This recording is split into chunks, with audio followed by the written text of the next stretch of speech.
Welcome to the Live Explore podcast. If you like what you hear, please hit like and subscribe.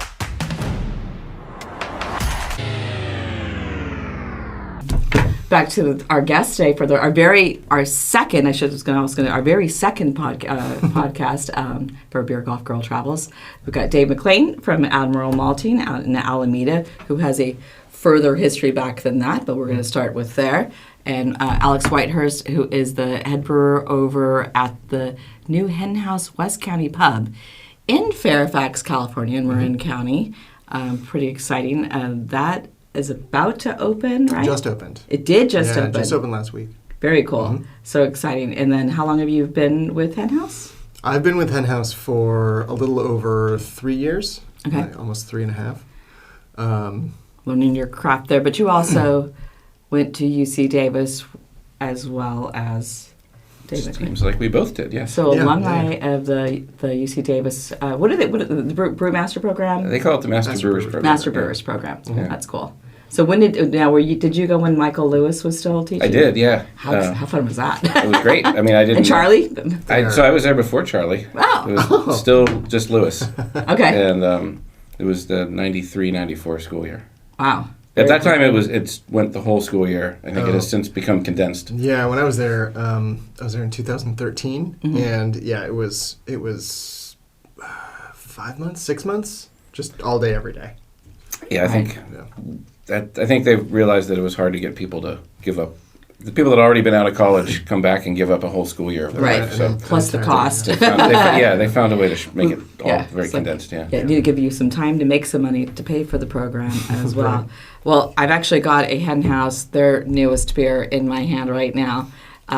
One of their newest beers, because you actually brought a collaboration as well. But this is the Pride Pours West Coast Session IPA, brewed with Eldorado, Talus, and Autumn hops. Yeah. That's one I don't know yet. So, and that is from Henhouse. So I'm gonna crack that open. They're way ahead of me, of course. It happens.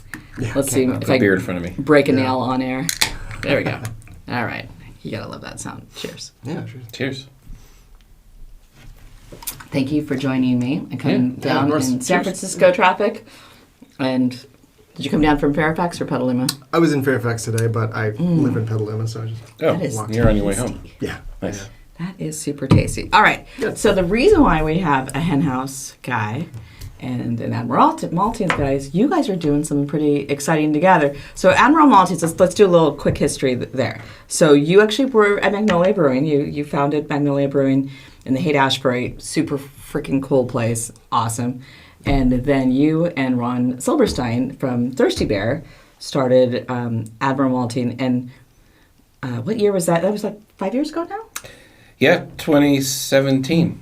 Yeah. We have a third partner, Curtis Davenport, who we connected with a couple years before that, and it took just like starting a brewery, it took a while. So we were working on it for a couple years. But what was the impetus to get that? Well, for two of us, for Ron and I, we were having both having breweries in San Francisco. We just found ourselves wishing that we had access to locally grown, locally malted grain. We both were brewing a lot of English style beers and beers with and some German style beers, but pretty much beers that had imported malt. After 15, 20 years doing the math on how much malt was brought over an ocean and a continent on our behalf for our breweries, was kind of a drag. And this is such a cradle of agriculture in this country, the California, Central Valley, Sacramento Valley. So we thought, why can't we have local malt here? And then Curtis, our third partner, came at it more from a organic and sustainable farming background.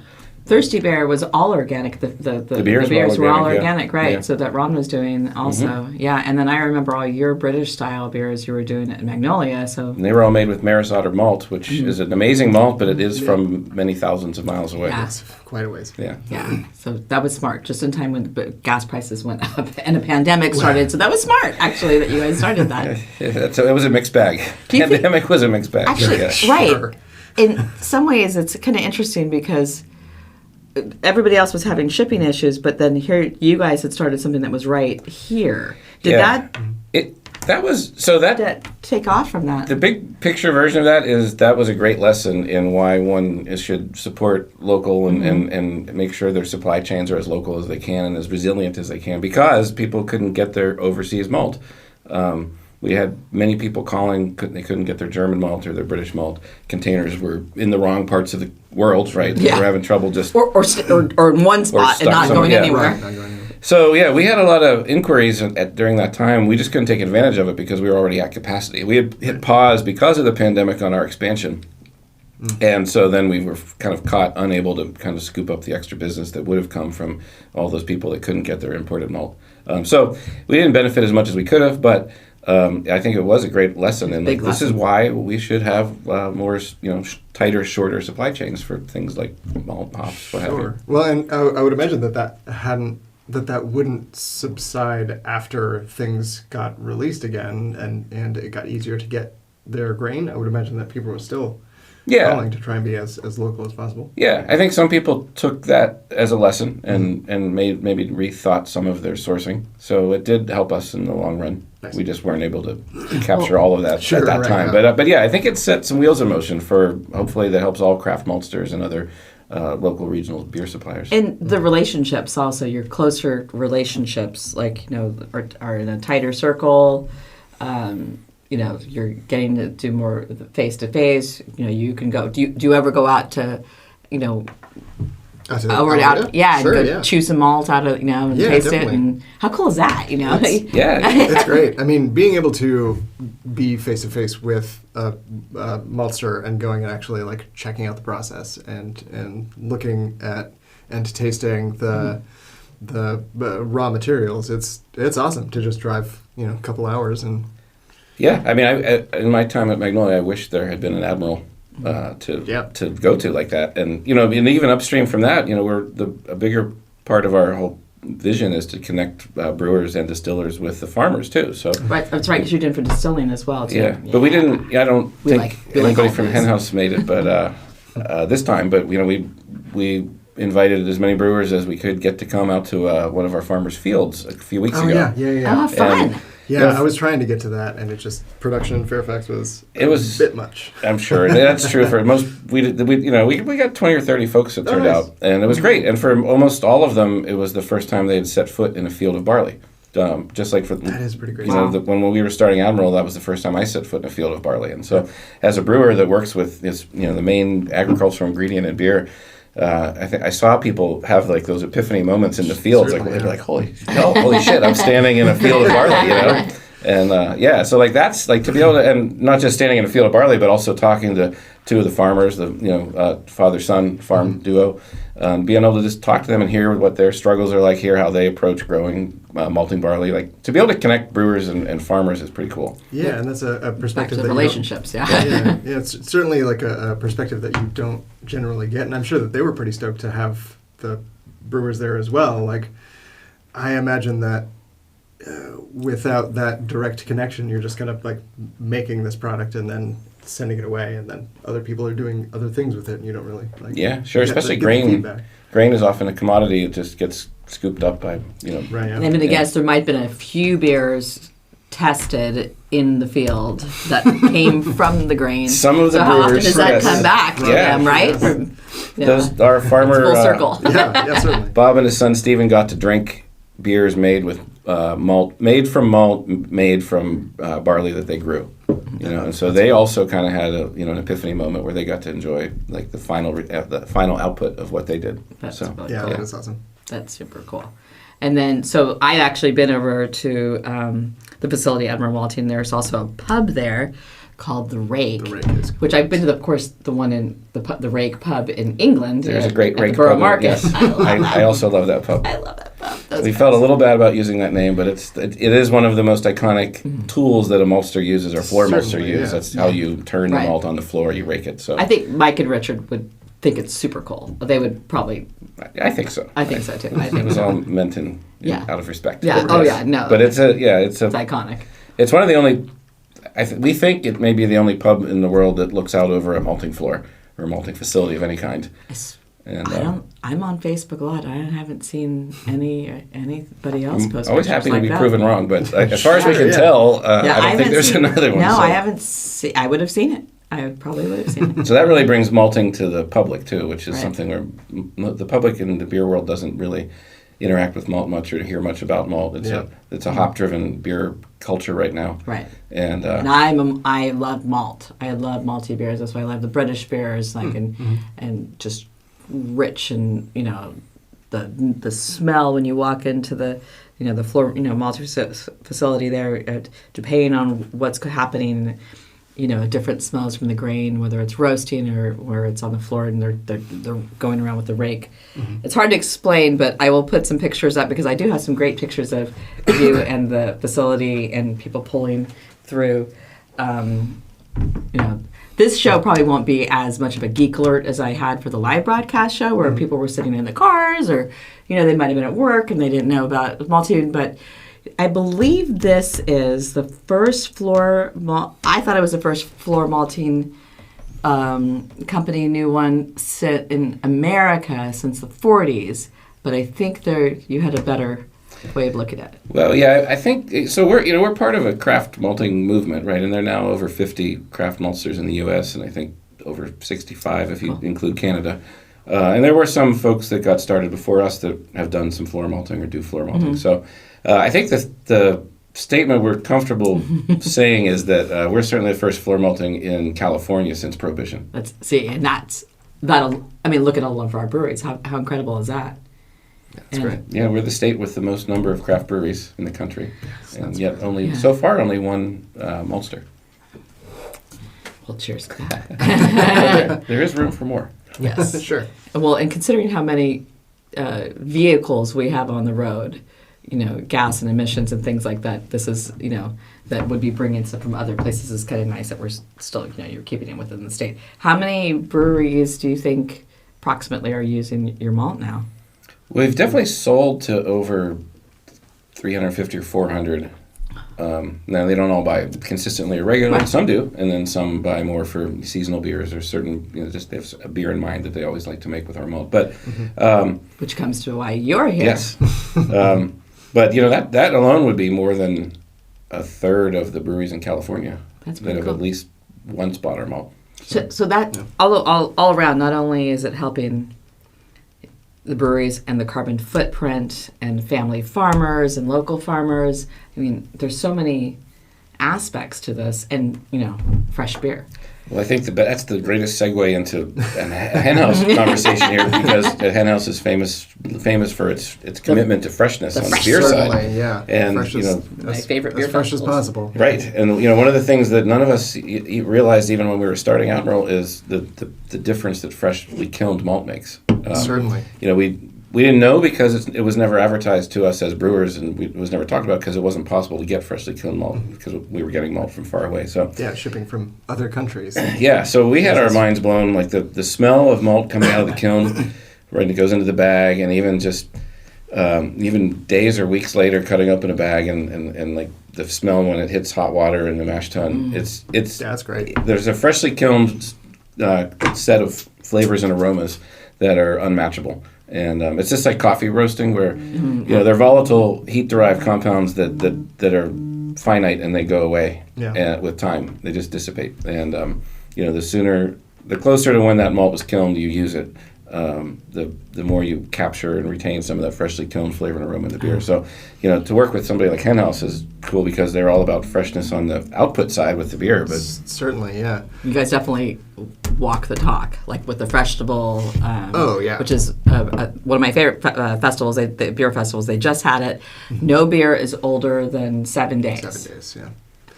Yeah, and there have only been a handful of people that we've had to turn away from that. They showed up with 8 or 9 day beer, and we had to say, sorry.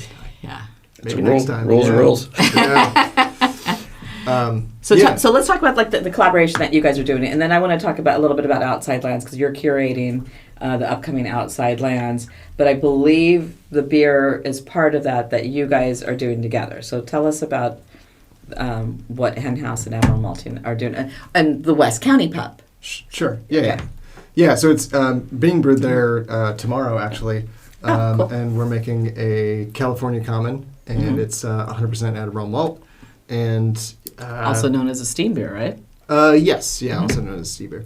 But we just had Mark Carpenter in for the first of the Beer Golf Girl Travels podcast, and of course he was telling the whole history with the steam beer, which was He would know it better than most. coming from Yes, Mark certainly. Carpenter Yes. was so cool. He said he'll come in again too, so we'll Nice. That'd Yeah. be fun. yeah. So you're doing a California Common with Admiral Malt. So what kind of malt are you doing for that? That is, let's see, we are using Feldblum, and we're doing Pacific Victor Pacific Victor, Kilnsmith, and a little bit and a bit of Chit Malt, yeah, and Admiral's Hearth. Little Hearth, I think. Yeah, Yeah, Right.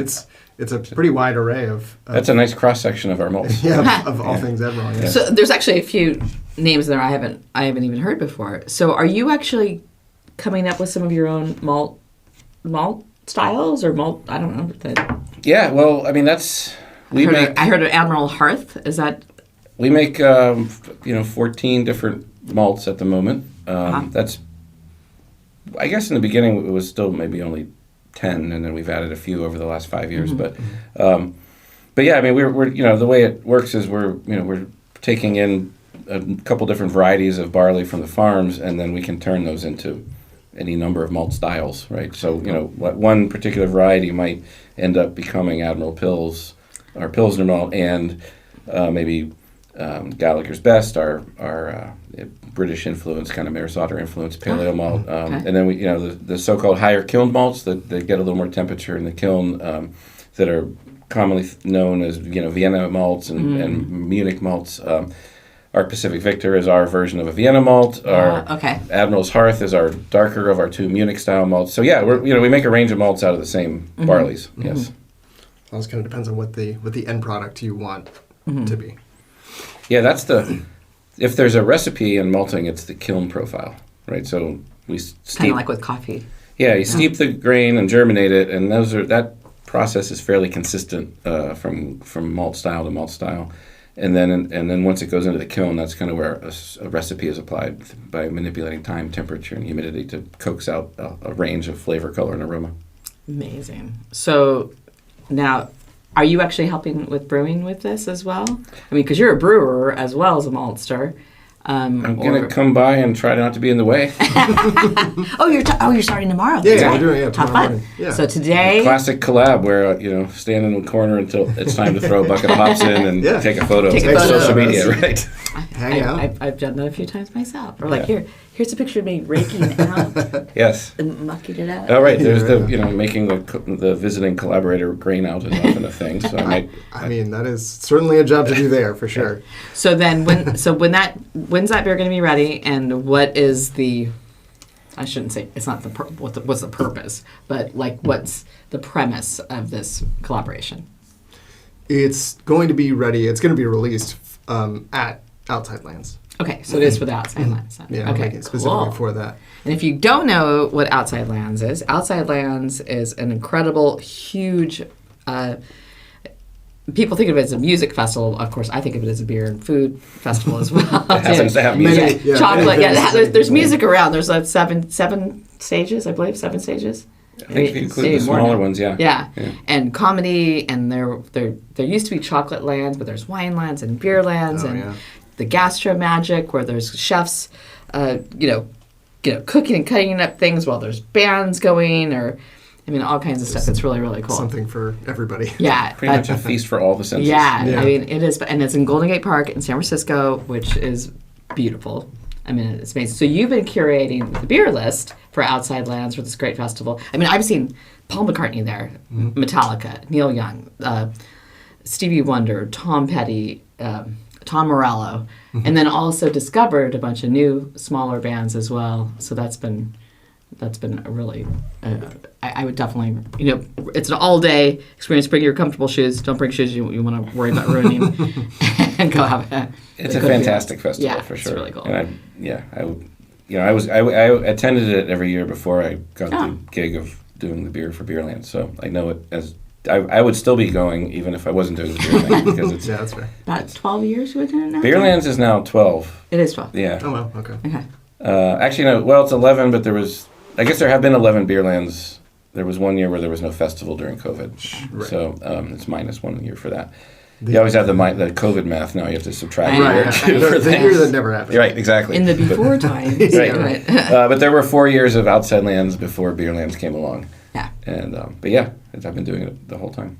Have you gotten to meet anybody really cool that you were pretty excited about? Because you must also curate the beer for backstage. Not so much. I mean, here and there, there are sort of satellite requests for beer for other areas, for maybe sometimes for VIP or something Some like British that. beer for Paul McCartney. That didn't come up. That would have been good, though. Yeah. No, I do think, just from stuff I've seen from the PR team and whatnot, I mean, the artists do come by Beerlands. I haven't met that many people, but I think Beerlands is engaging enough that even the artists also come and check it out. And, Yeah. it's become a pretty cool feature I of remember Outside going to the Lands. first one, and I was so excited. And I was like, Beerlands, yes. Yes, Right on. the selection got a lot bigger when Beerlands came along. Right. So then are you going to be doing the beer also at the new West County pub? I'm Are sorry. you going to be serving that beer, Oh, the Outside Lands yes. beer, at the West County pub? as Yeah, well? I think I have it set to do 10 barrels of beer, and not all 10 of those are going to be going to the festival. So I feel like it's going to be popular. I assume it's going to be a decent amount of it, but We're gonna need a bigger whatever's boat. left over. Exactly. Yeah, and the reason that we had landed on California Common or Steam is because to try to highlight the San Francisco-ness of the festival. Yeah. And this sort of, because like you said, it's not just music, it's, everything that happens there is sort of curated with a heavy local bent, right? So the food especially is all great local Bay Area restaurants. And, Yeah, everything from high end to almost street food, but Yes. it's all but, Bay Area. but it's restaurants that people know from outside the festival. It's not festival food. Yeah, It's, Right. it's yeah. real Like restaurant food. at the festival, Azalina's yeah. Malaysian Yeah, for sure. food. She's Yeah. amazing. You can go see her in the Tenderloin at her restaurant there. She's absolutely one of my favorite restaurants and favorite people as well in the restaurant. But I've seen like Rich Table there. And, Oh, yeah? I mean, all kinds Really? of stuff. Yeah. It's really Sandy's really good. Muffaletta was one I discovered last yes. year that now they have a shop on I Haight miss Street. the Frickles though. Oh, yeah. The Frickles. Frickles, yeah. Right. Back in the day. But yeah, so, I've just always tried to keep that in mind on the beer side. Like, just the template is there. Like, the spirit of the festival seems to be to really highlight its sense of place in Golden Gate Park and San Francisco and bring in Bay Area restaurants. So I've just tried to always focus on finding Bay Area breweries that sort of fit that bill. And then to collaborate with one on a sort of beer that's maybe the San Francisco beer style. That's made a ton of sense. Yeah. The California style for a California festival and What's it going to be called? local beer. And the beer is going to be called Pre-Quake Vaporwave. Okay, that I was not guessing. I was thinking Outside Lands, but okay. Pre-quake Vaporwave. Mm-hmm. Love it. I don't think I heard of that yet. Or if I did, I missed it. Will it be canned as well, or just draft? It's going to be draft only. Okay.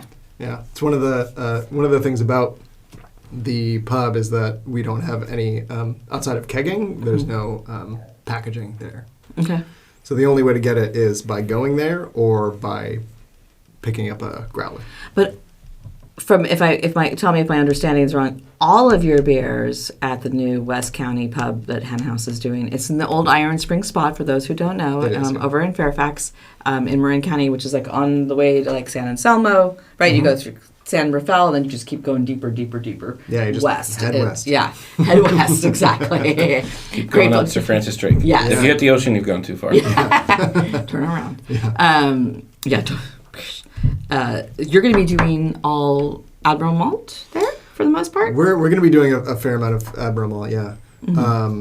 They're All small production just going to be there at West County then, or so we're going to be having I want to say 19 beers on tap. nice. Ideally, like max. And half of that is going to be coming from the production facility up in Santa Rosa. Okay. And then the other half is going to be produced there. And sold not exclusively, but primarily there. Okay. Now, for those who also don't know that, so Henhouse is in Santa Rosa, a big production facility, but you can also go tasting there. There's the Palace of Barrels in Petaluma, across from Lagunitas, from their big facility. Now there's going to be the West County Pub, and I believe you're opening up one in Nevada soon, too? Yeah, also as well. Nevada. Mm-hmm. What's that one going to be called? Honestly, I'm not sure. I'm sure they'll come up with something clever. There's been a lot of work on it, especially over the past couple of years, but I haven't been down there to check it out yet. And I know that Nevada needs more fun. Well, I know that now that Fairfax is open, that the focus has been shifted down there, and so it should be open relatively soon. That's good. So then also you have a woman chef. I know that sounds we're like point out woman chef, but for me that's pretty exciting. Yeah. And what's her name? Lauren. What's her last name? Brain fart. That's okay. Yeah. That's okay. We'll put that on. We'll put that up there. I did know it as well too, but that's okay. Oh, let's have another beer. But so where did she come from? She was out at, I think the William Tell House. she was at William Tell okay. House. Yeah. Out in Marshall, right? Is that Marshall? No, I think Point it's Reyes? Tamales. Tamales. Okay. Mm-hmm. Yeah. And a number of other places. I mean, she's right along the Door, coast. maybe? If you don't Slanted know, Door. that whole area there, it goes like Point Reyes, all that is beautiful area. Great spot to go down and meander along the coast, have oysters, and then come in, and you're going to have great food there. So that's a great way to finish out. Yeah. Oh yeah, the food is fantastic. She's been doing amazing work there. So food, fans. We're actually we just started having live music there tonight or tomorrow. Cool. Yeah, Nice. Yeah. We're trying to get 3 nights of music every week. Inside or out in the parklet? I think out on the parklet right now, and Yeah. then we're working on getting some kind of like a stage platform kind of thing set up. Nice. Yeah. That is definitely a music town. That whole area down there. It sure is. Yeah, you've got you got the Sweetwater and Perry's. Yeah. I've Paper squished- Mill out in San Geronimo. I've actually never been there. Paper Mill Creek Saloon. Okay, It's a good one. put that on my list as well. Old style roadhouse with great music. That's fun. Yeah. That sounds right up my alley. Yeah, people have been asking for live music. That's one of the 2 questions that we got all the time as we were trying to open. Is when were we opening, and is there going to be live music? Yeah, because Iron Springs was known also for having a certainly. lot of music as well. So that should be good because those folks they like to dance out Oh there. yeah. So what else would you want folks to know both about what you're doing together, collaborations, what you have coming up? Well, I mean, I think one of the, obviously I'm biased, but one of the coolest things about the concept for the brewing program at the Fairfax pub is that you guys are getting craft malt certified. Mm-hmm. Yeah, So- we are craft malt certified. What does that mean? To be craft malt certified, you have to be in partnership with a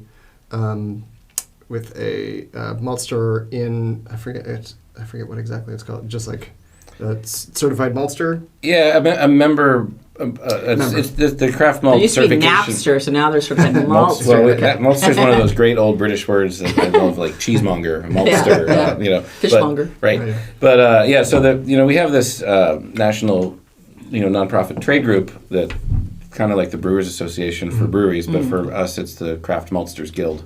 And Is they that have an this- American one or is that worldwide? It's primarily American, but it includes a number of Canadian malt houses and also Like Great some. Western, are they still Well, around?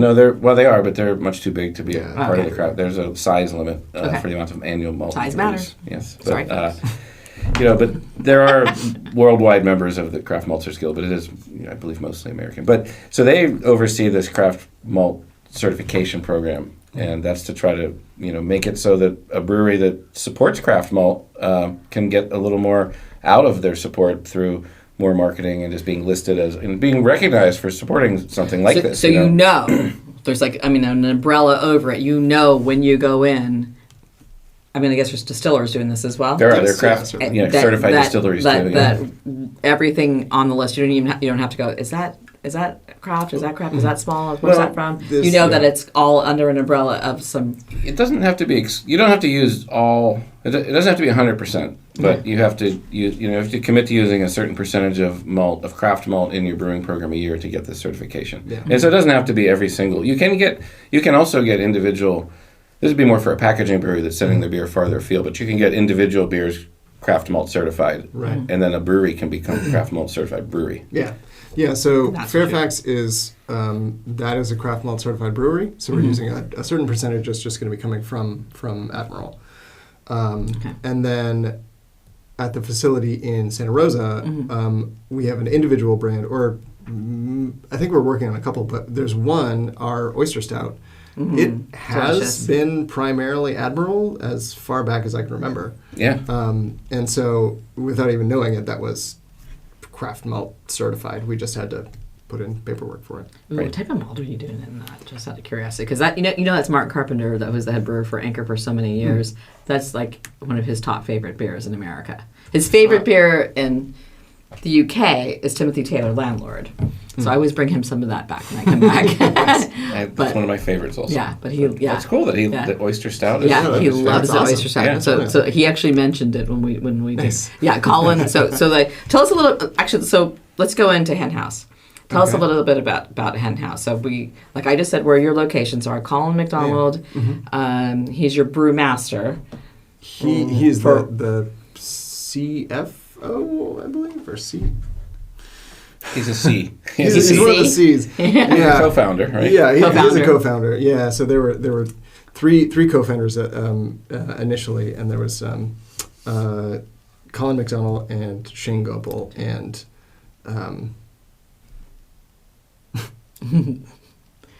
This is what happens when. See, at least we're not live. We can, Yeah, we can right, put it yeah. all in. I can look it up. And God, he's not with the company anymore, but I know I'm Yeah, I blanking can't. I as was well. totally spacing it. It's okay. I know a lot of Have to edit this firemen out. who invested. I have a lot of firemen friends who actually invested when they were getting started. So that's kind of cool. It was definitely a grassroots community, funded brewery as it got started. Yeah, certainly. It's very small. It was started here in Petaluma, Mm-hmm. just over on Copeland Street. I think at that point we were making 2 barrels at a time, individual batches. I wasn't with the company at that point, but I did go in and help out bottling back when we were fun. doing bottles, 12-ounce bottles of oyster stout, just doing them by hand, just one at a time. Well, thank goodness those were for the cans. days. You can do some Yeah. really cool labels. You guys always have like the coolest, like the conspiracy theories and all those kind of the series that you have. Yeah, that's all the work of. Well, this isn't actually his work, but Josh Staples does most of our labels. Yeah, they're awesome. The Walrus is yeah. Paul, of course. I'm a Beatles fan. It's my favorite one. So it's like it has chickens that look like the Beatles doing Abbey Road. Pretty funny. That's a good one. I wanted to ask you also. Oh, so the Rake Pub that you have. I want to kind of set this up for everybody. So when you go to Admiral Malting, I'm a Navy brat. It's on the Alameda Naval Air Station base, the old base there, and it's in one of the airplane hangars, which is like I have to bring my father out there. He's actually out here visiting from Texas right now. He would get a kick out of this. I meant to bring him in here for a minute, but they're off looking at antiques. So when you go into the base, for me, the first time when I went to come visit Admiral Malting, it was so like overwhelming nostalgia for when I was a kid. My dad was stationed there a few times at the Alameda Naval Air Station, and when they were first closing the Naval Air Station, I was like really bummed. I was really sad about it. And then when things like a malting facility and wineries and distilleries, St. George's is out there with Hangar 1 and a few others. I was like, okay, these aren't bad substitutes for the planes. But then when you go in there, it's in a big hangar. They've got the floor malting facility where hard to explain, but it is like a big floor, and they're germinating and they're raking it through, and it's warm and it's tricking the grain into doing this. It's sprouting, and you've got your kiln there and everything. Mm-hmm. But there's a pub called the Rake where you guys are doing great food and beers that are made with your malts, like a whole bunch of them from all over the place. I mean, that is like, you walk in there, that's really seriously one of the best, probably one of the best pubs in the world. If you really, if you go in there and you look at that list and you're like, That's high praise, but thank you. the breweries that are in there, you're like Cellar Maker and of course Henhouse and like all over the place. Almanac, which is right next door. You can go to Almanac next to Admiral Malting and go in there and have some of their sours and some of their other beers as well. I mean, that is a great thing. I mean, we're just grateful that the reason those beers are there is because each of those breweries uses our malt. Any beer that's on tap at the Rake has to be made with Admiral. Not 100%. It can have other malts in there, but it has to be should be mostly Admiral. So yeah, I mean, the beer list. It's a funny kind of situation that we have. It's probably particularly hard on our GM who curates the list because you can't just go out and say I got a slot to fill for a West Coast IPA. We're at the You mercy. can just call the distributor and go, Yeah, it's not like that. We're at the mercy of whatever people happen to be brewing with our malt at that moment in time, or what they just brewed a few weeks ago that's now out and available. But so sometimes the list gets a little heavy toward lagers, which is awesome because there's kind of a lager renaissance there is a happening. lager renaissance for sure. Other times it'll be a little more IPA heavy, so it's the list at the Rake fluctuates in interesting ways because it just depends on what everybody's making with our malt at any moment. That's what makes it so cool and so exciting. It's like you go, they're doing that, and they're from San Diego. They're from all over the place. So are you selling malt also outside of California? A little bit up into Oregon and Washington, and occasionally to little places farther afield. We've sent some malt over to Maui Brewing and nice. Arizona. Did you personally take it to Hawaii? No, that's what I would do. That's the charter a boat. And, take it over to Garrett. No, we didn't. We didn't get to hand deliver that. But. I think you've got something in that really cool growler there. Yeah, so these are the new growlers that we have. West County Pub. For nice. Fairfax. I don't know if you can see that, but that is super cool. I like that. Yeah, it's a lot of fun, and that is Josh's work for sure. That is neat. Love it. But I need to get one of those. We haven't done growlers for I'm gonna let a you very pour because long I will time. probably make a mess. Like probably pre-COVID, I think. And for a number of reasons, but one, it was that you can't guarantee the freshness of the beer that people are getting once they finally decide to open it or reopen it, or they take it home, they put it in their fridge. Okay, the beauty of this video podcast is it's my show, so I can take a picture whenever I want. And I am wearing my Admiral Malting. Nice. And so, guaranteeing freshness was a big reason for not doing growlers for a very long time. But now that we have the West County Pub and we're not doing any packaging there, this is the only way that you can take it home. Those are beautiful. That's a great. Yeah, I love these are really All right, great. I'm grabbing. It just takes a lot of education, right? Yes. At the point of sale, telling the customer, Certainly. drink this fresh. Which has always kind of been our thing, getting education to people about freshness, about beer, about raw materials, about keeping things cold and drinking things and as soon as you styles can. too. Like, God, can we? Well, I'm really thrilled. Like we were talking about, like, lagers are having a renaissance, and like, could we get up? I mean, I like hazies too, and you guys do killer hazies, but let's do some other stuff, guys. Try something new. Certainly. What are we drinking? This is a beer that we made for Fairfax Fest. Which was the Fairfax Music Festival recently. Yeah, like 2 weeks ago. Spent both days at that, all day, both days. Yes. Yeah. Did you go home? No. My girlfriend lives right about 4 blocks from Henhouse, so. You could perfect. just go right into the stage and take a nap and start her all over. You're right. This is super clean. This is like really easy drinking. What style is this? Yeah, so this is just a West Coast pale made with 100% Admiral. It's Gallagher's Best and Yellow Gold. And I want to say it is... Is that yellow gold or YOLO? Like YOLO you only gold. live once gold. Okay. YOLO like the county. YOLO County. I like mine. I mean, that It also works that way, works. yes. It's got a double meaning. And it's Cascade, Simcoe, and Comet. Yes, this is great. Easy drinking. It's something that, just walk ABV? around the... What's the alcohol? in this? This is 5... I want to say it's 5.4 or 5.5. Did you go through a lot of it at the fest? Yeah, we sent 8 barrels to the festival, and they are all gone. They all get nice. Oh, lucky us. This is clean, easy drinking. Yeah. Fresh. All right, cheers. Yeah. Salud. Kampai. It's one of the things that I am, in particular, very excited about with Fairfax is that we can do those kinds of things. Having small batches of beer specifically for festivals or for events or, collaborations for things that we wouldn't normally be able to do at our production facility in Santa Rosa. Yeah, it's gotten pretty big, which is good. Yeah, which is great. I'm glad for you guys. But the schedule becomes very full of a lot of things that we need and things that we need to package and send out. But having Fairfax in just a 10-barrel system allows us to make more lagers, to make more obscure styles, or to do collaborations and things that we wouldn't be able to do otherwise. I like the idea of research and development with bands. I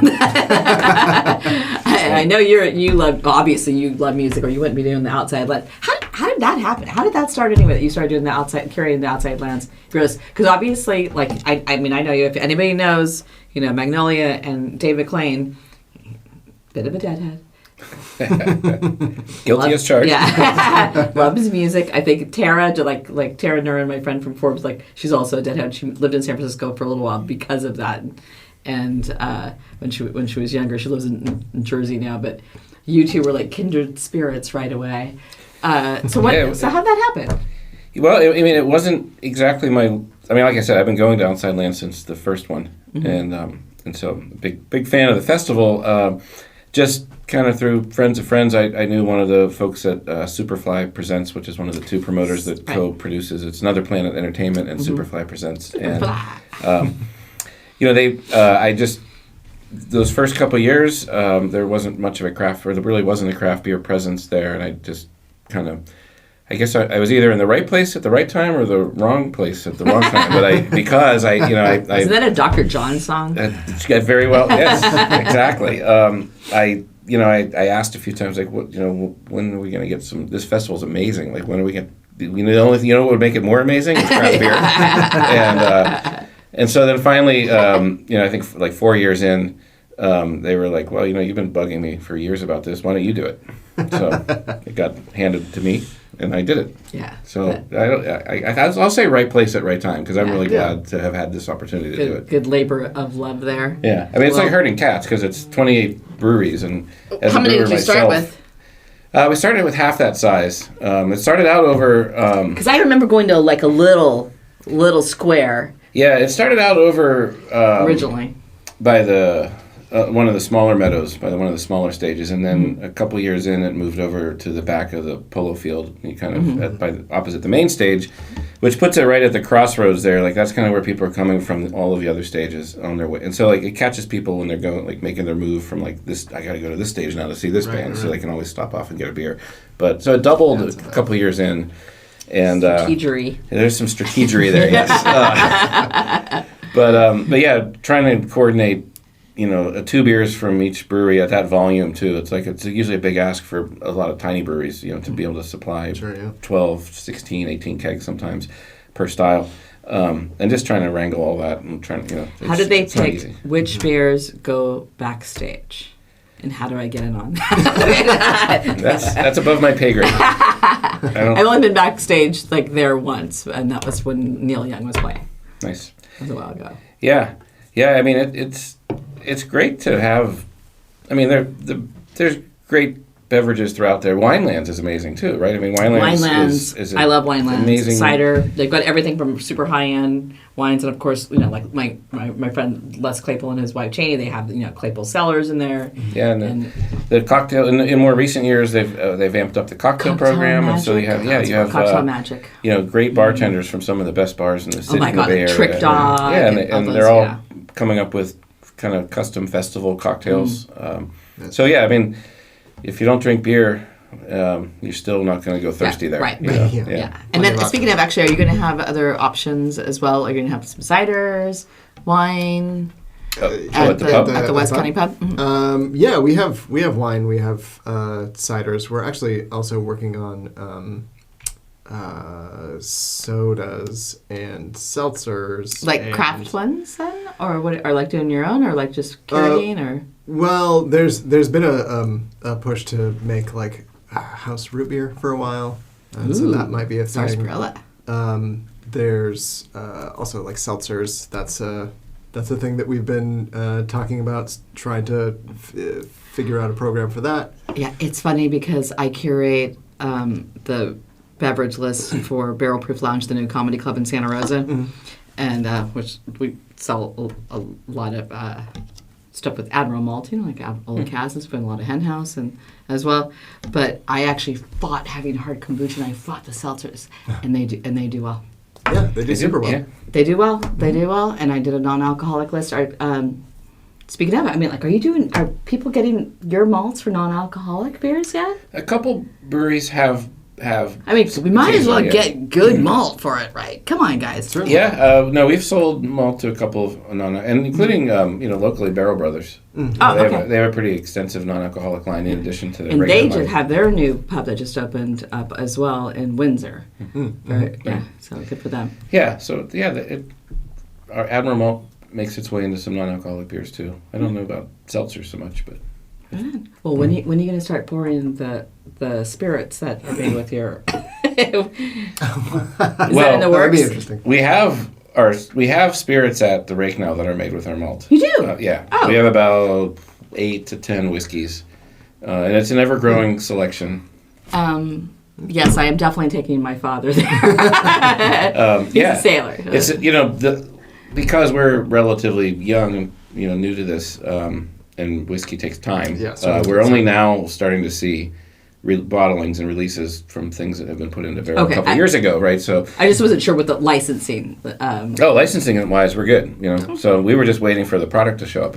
Like it's kind of weird to sit on a liquor license that you can't really use because again, keeping to our rule of it's got to be made with Admiral. Yeah. So I mean, I think based on the number of distilleries that have bought our malt relative to the number that have released products now, I think that over the next 2 years we're going to see a doubling or tripling of our spirit selection because all these distilleries are starting to bottle this stuff. So yeah. I was just going to ask you something also, and I totally spaced, but I'll figure it out. I mean, have a Boilermaker, have a Classic. all Admiral. all Admiral Boilermaker. That's like a whiskey and an oyster stout or something. That'd be like a battleship or something like that. You have to have a cool name for that. Right. Like my dad would probably come up with something. He was in the Navy for 23 years. So Well, you can see the USS Hornet from our windows, Oh, well, there you go. Yeah. Maybe that's it. Maybe have a Hornet. Have a Hornet. Hornet is the new Boilermaker. Have yes. a Hornet. That sounds good to me.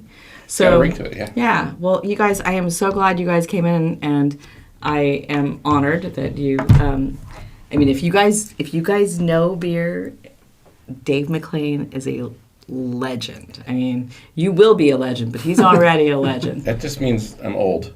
No. I mean, look at the stuff you've done. I just can't. And you're working I with can't say no the to nicest things. guy on the planet. Your partner Ron. Like, who? I mean, I don't know too many people nicer than Ron Silverstein. Ron's a pretty nice guy. He's a pretty sweet guy. But I'm getting, not to sell Curtis short. He's also a really nice guy. I don't think I don't know him yet. So Curtis, I will have to come meet you. Curtis is also equally nice. So it's a good spot to go to. Yeah. But go there. You can have some great food. Go to West County Pub. You can make the rounds. Come out to Sonoma County. Come stay. You can hit some of the places here that are, you can go to Henhouse in Santa Rosa and in Petaluma here. Go across the street over to Lagunitas. We've got a whole bunch of the breweries and pubs and bars and stuff here in Petaluma. You can stay here in Petaluma. Or there's different cool hotels popping up here and there, like the Metro. I really like that one. There's a new one being built right over here. And go out to Alameda. Can't take the ferry over there yet, huh? Too bad. Yeah, maybe not from here.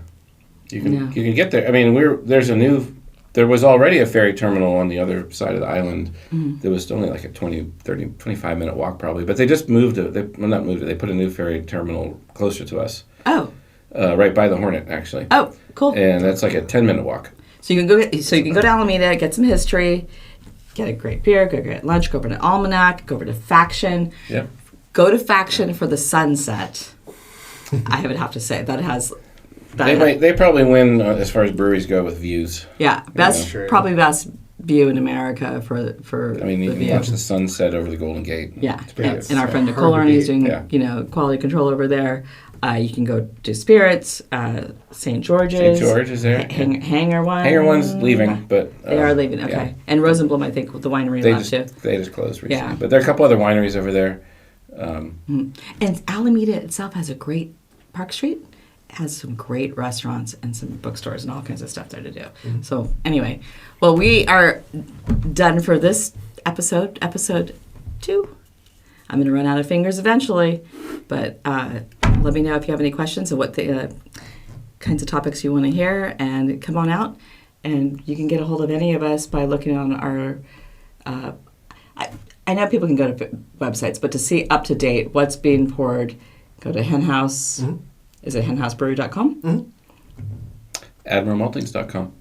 And then you can find them on Instagram and all that kind of stuff as well, too. So, and I'm your golf girl travels. You can find me on Instagram as well. And this will be on YouTube and all your other sites pretty soon here after they edit it and make me look skinny. All right. But after I have another beer. Cheers. Thanks, everybody. Cheers. Thanks, you guys. Cheers. Yeah. Thanks for having us. Cheers. Yeah. Cheers. Welcome to the Live Explore podcast. If you like what you hear, please hit like and subscribe.